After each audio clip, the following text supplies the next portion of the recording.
बात उस समय की है जब पांडव वनवास रहकर धीरे धीरे अपने वनवास का समय व्यतीत कर रहे थे। ऐसे में एक बार पांडव महर्षि वेदव्यास जी के दर्शनार्थ उनके आश्रम में पहुंचे। वहां पहुंचकर पांडवों ने उन्हें अपने साथ हुई सारी घटना बताई। युधिष्ठिर ने वेदव्यास जी से प्रार्थना करते हुए अपना राज्य पुनः पाने का कोई उपाय बताने को कहा। वेदव्यास जी ने युधिष्ठिर से कहा कि अगर आप पुनः अपना राज्य प्राप्त करना चाहते हैं तो उसके लिए दिव्य अस्त्रों की आवश्यकता होगी, क्योंकि कौरवों के पास भीष्म, द्रोणाचार्य, कृपाचार्य, कर्ण जैसे महारथी है। अतः बिना दिव्य अस्त्र प्राप्त किए तुम उनका कुछ नहीं बिगाड़ सकते।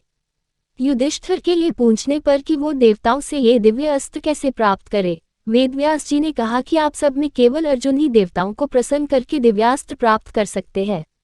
अतः अर्जुन को देवताओं को तपस्या करके प्रसन्न करना चाहिए। वेदव्यास जी कहने पर अपना राजपाट वापस पाने के लिए अर्जुन शिव की तपस्या के लिए उत्तराखंड के घनघोर जंगलों में चले गए। वहां शिव जी ने उनके पराक्रम की परीक्षा ली और प्रसन्न होकर पशुपत्यास्त्र प्रदान किया।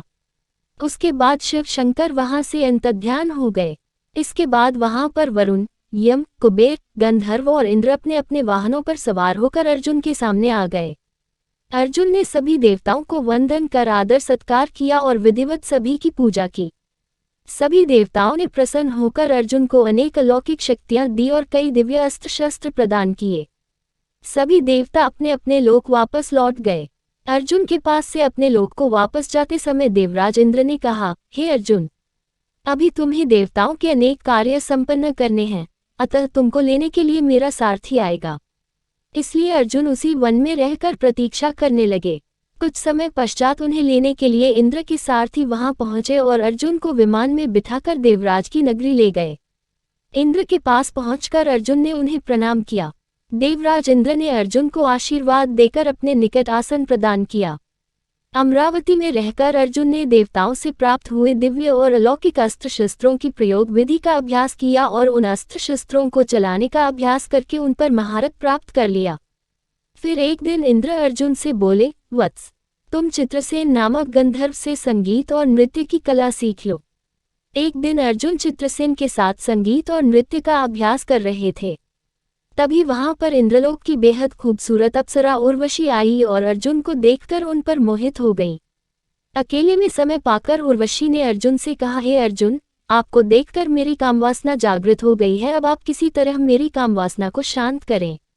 उर्वशी के वचन सुनकर अर्जुन बोले, हे देवी, हमारे पूर्वज ने आपसे विवाह करके हमारे वंश का गौरव बढ़ाया था, अतः पुरु वंश की जननी होने के नाते आप हमारी माता के तुल्य हैं। देवी, मैं आपको प्रणाम करता हूँ। अर्जुन की बातों से उर्वशी के मन में बड़ा क्षोभ उत्पन्न हुआ और उसने अर्जुन से कहा, तुमने नपुंसकुल जैसे वचन कहे हैं, अतः मैं तुम्हें शाप देती हूँ कि तुम 1 वर्ष तक नपुंसक रहोगे। इतना कहकर उर्वशी वहां से चली गई।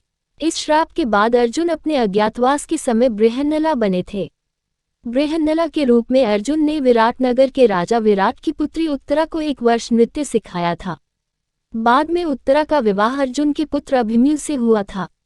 धन्यवाद दोस्तों। यदि आपको यह वीडियो पसंद आया हो तो इसे अपने मित्रों के साथ शेयर करें और हमारे चैनल को सब्सक्राइब करें।